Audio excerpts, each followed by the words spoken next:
এত সুন্দর একটা জিনিস আপনারা যদি বাড়িতে তৈরি না করেন তাহলে কিন্তু আপনারা এই সুন্দর জিনিসটা মিস করে যাবেন। বন্ধুরা, আপনারা কিন্তু অবশ্যই এটা বাড়িতে তৈরি করে নেবেন। এখানে আমি শুকনো কড়াইতে 1 চামচ সর্ষে, ধনে, জিরে, শুকনো লঙ্কা হালকা করে ভেজে নিচ্ছি। দেখুন এগুলো ভাজা হয়ে গেছে। এবার এগুলোকে নামিয়ে ঠান্ডা করে নেব। রেসিপিটি তৈরি করার আগে কিন্তু মশলাটা ভেজে নিচ্ছি, কারণ এটা ভালো করে ঠান্ডা করে নিতে হবে। এবার এখানে আমি নিয়ে নিয়েছি চিড়ে। চিড়েটাকে একটা ছাঁকনির মধ্যে নিয়ে এর যে গুঁড়ো গুঁড়ো আছে এগুলোকে চেলে নিচ্ছি, যাতে পরিষ্কার চিড়ে পাওয়া যায়।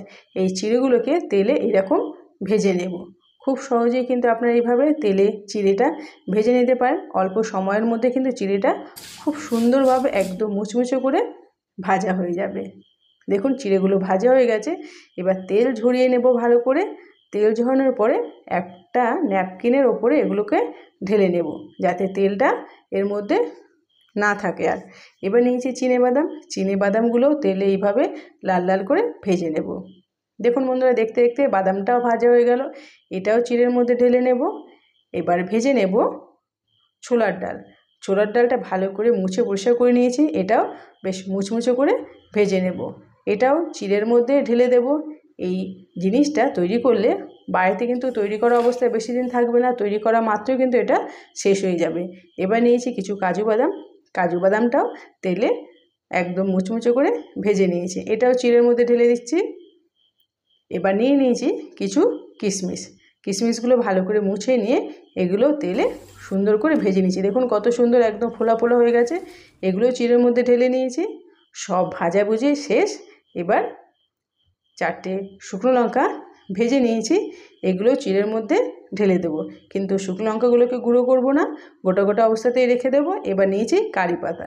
সাবধানে কিন্তু কারি পাতা ভেজে নেবেন, কারণ তেলে দিলে কারি পাতা ফুটতে থাকে, গায়ে পড়তে থাকে।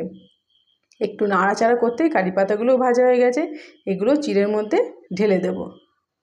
কারি পাতা দিলে খেতেও কিন্তু খুব ভালো লাগে।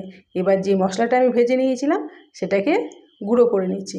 তার মধ্যে দিয়ে দিচ্ছি একটু লবণ, 1 চামচ চাট মশলা, একটু লঙ্কার গুঁড়ো। এবার এটাকে গুঁড়ো করে নিয়েছি। দেখুন একদম খুব সুন্দরভাবে গুঁড়ো করা হয়েছে। মশলাটা একদম রেডি। এদিকে ভাজাও একদম রেডি হয়ে গেছে। এবার এগুলোকে একটা থালার মধ্যে ঢেলে নিয়েছি। দেখুন কত মুচমুচে হয়েছে, কত সুন্দর আওয়াজ।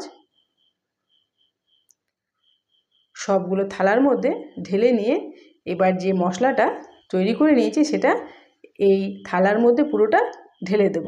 এই মশলাটার যে এত সুন্দর গন্ধ, বন্ধুরা না তৈরি করলে আপনারা কিছুতেই বুঝতে পারবে না। এবার চিড়ের মধ্যে এগুলো খুব সুন্দর করে মিশিয়ে নিয়েছি। দেখুন বন্ধুরা কত সুন্দর দেখতে লাগছে। বন্ধুরা দেখুন চিড়ে ভাজাগুলো কত মুচমুচে হয়েছে, আপনারা দেখেই বুঝতে পারছেন। আর এটা এমন একটা খাবার যেটা বাড়িতে তৈরি করা থাকলে সবার কিন্তু সারা দিন রাত মুখ চলতেই থাকে। বন্ধুরা রেসিপিটি ভালো লাগলে অবশ্যই একটা লাইক